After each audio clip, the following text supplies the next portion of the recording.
Buenas tardes a todos. Continuamos con el seguimiento del tercer simposio vallecaucano de reumatología. Nos acompaña la doctora Viviana Parra Izquierdo, quien acaba de dar una charla fenomenal. ¿Cuándo los reumatólogos debemos evaluar un paciente con enfermedad inflamatoria intestinal? Y creo que tenemos una de las autoridades grandes en Colombia para hablar de esto. Viviana no solamente es reumatóloga, es gastroenteróloga. Entonces, Viviana, por favor, los puntos claves a llevar de tu charla. Bueno, entonces, puntos claves. Siempre que usted tenga un paciente con diarrea, tiene que evaluar signos de alarma. 1, que tenga reactantes de fase aguda elevados. 2, utilice la calprotectina fecal. Es una herramienta muy buena que le va a ayudar a diferenciar si las diarreas en esos pacientes con enfermedades reumáticas son de características inflamatorias o si son funcionales, porque no deben haber neutrófilos en la lámina propia del intestino. Por tanto, si tiene calprotectinas elevadas, es de origen inflamatorio. 3, pregunte otros signos de alarma como sangrado en la deposición, pérdida de peso, otros reactantes de fase aguda elevados, y siempre mande los estudios endoscópicos.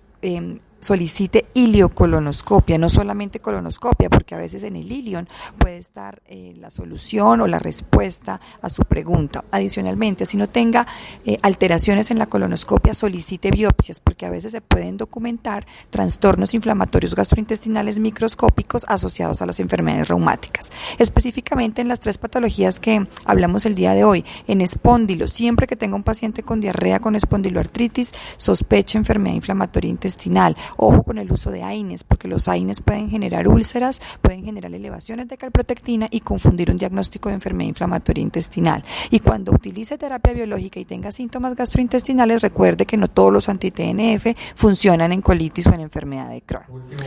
En cuanto a la parte de enteropatía lúpica, el compromiso gastrointestinal en lupus se puede presentar hasta en el 18%. Podemos tener vasculitis o enteritis lúpica, podemos tener enteropatía perdedora de proteínas o podemos tener otras causas como por ejemplo pancreatitis inducidas por fármacos o pancreatitis crónicas de origen autoinmune que también pueden dar síntomas gastrointestinales como diarrea. Pero puntos claves. En la enteritis lúpica usualmente es un paciente muy comprometido, tóxico, con actividad de otros órganos a nivel de lupus, en el cual puede tener deposiciones diarreicas, con sangre, con hipoalbuminemia, desnutrición, reactantes de fase aguda elevados. El TAC te muestra un engrosamiento de la pared del intestino severo, pero por lo general la clave es que usted ve un paciente muy comprometido. Un paciente que no tenga tanta actividad de lupus es poco probable que tenga una enteritis lúpica, entonces usted podría probar otras opciones. Si tiene hipoalbuminemia, si tiene edema, ascitis, está desnutrido, ojo, sospecho una enteropatía perdedora de proteínas, en la cual usualmente uno no ve hallazgos en la colonoscopia, sino más bien cambios a nivel del intestino delgado. Si usted tiene esa sospecha, puede pedir una cápsula endoscópica, incluso biopsias a través de enteroscopia. Cuando sospechamos enfermedad inflamatoria intestinal en lupus, es muy importante que, aunque es raro, se puede presentar porque son enfermedades inmunomediadas. Y en el caso de enfermedad inflamatoria intestinal en lupus, también solicite la calprotectina fecal, pida la iliocolonoscopia, pida las biopsias. La enfermedad de Crohn en lupus existe y la cápsula endoscópica puede ser una herramienta útil para poder descartar este compromiso.